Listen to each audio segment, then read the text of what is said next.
আসসালামু আলাইকুম গাইস, সবাই কেমন আছেন?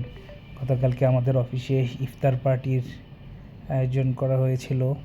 তো আমাদের মোটামুটি অফিসে দেখা যাচ্ছে আমাদের অফিসে যারা সাইড ইঞ্জিনিয়ার আছে বা সাইডে যারা টেকনিশিয়ান যারা কাজ করে ওনাদেরকে হয়তো আমরা বছরে ঈদ টিদ বা কোনো বিশেষ কোনো থাকলে অকেশন থাকলে তখনই আমরা অফিসে দেখতে পাই।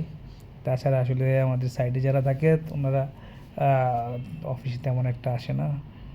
আর যাক, তো সবাই ইফতারের জন্য ওয়েট করছে যে ইফতারের টাইম প্রায় কাছাকাছি হয়ে গেছে।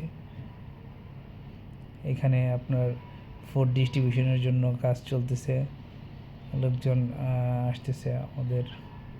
আমাদের রাসেল ভাই আর্কিটেক্ট, উনি আবার ফুডগুলো ডিস্ট্রিবিউশন করছে। একজন আরেকজন বিভিন্ন প্রজেক্ট থেকে আসছে, ওদের সাথে পরিচয় হচ্ছে। উনি হলো আমাদের সালাউদ্দিন ভাই, কোনোভাবেই উনি ক্যামেরার সামনে আসবে না, তো তারা জোর করে নিয়ে আসলো। রাসেল ভাই ক্যামেরা দেখে বলে যে ভাই আমাকে একটু ভাইরাল করে দেন। এলো আমাদের আকরাম ভাই। থ্যাংক ইউ গাইস, আসসালামু আলাইকুম।